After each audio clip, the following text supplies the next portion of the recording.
Dear students, let us explore balanced and unbalanced forces.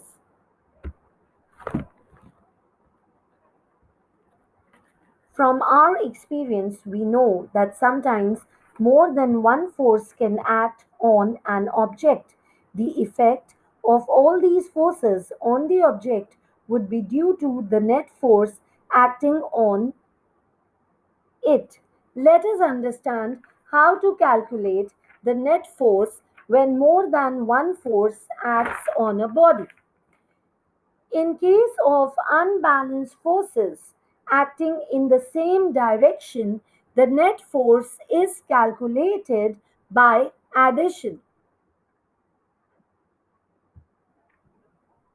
If two forces act on the body in the same direction, the net force is the sum of the two forces. Unbalanced forces acting in the same direction combine by addition.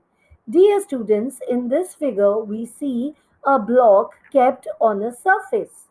In this figure, there are two forces F1 and F2 acting in the right direction.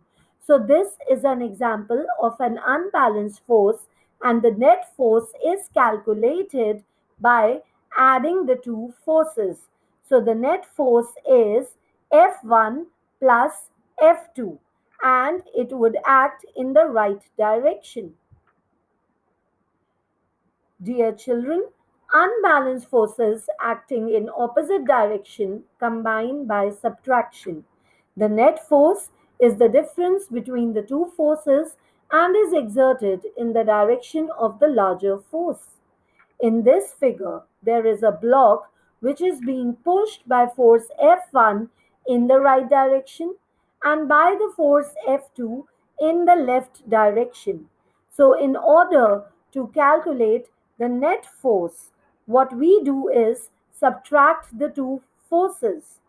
F1 is acting in the right direction, F2 is acting in the left direction, but because F2 is greater than F1, the resultant force will be F2 minus F1 and it will act in the left direction.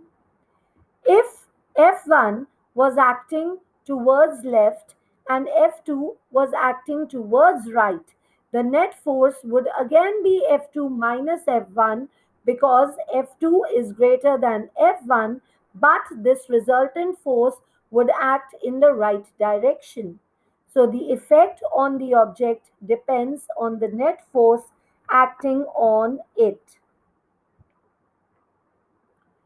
Children, this is an example of a balanced force. If we pull the block from both the sides with the same force, the block remains stationary. The forces are equal and opposite. The net force is zero. Such a pair of forces are called balanced forces. Balanced forces do not change the state of rest or motion of an object.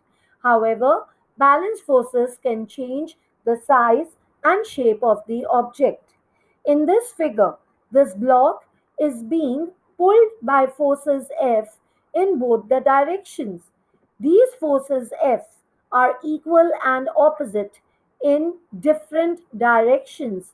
Hence, the net force on this block is zero, and this is an example of balanced force.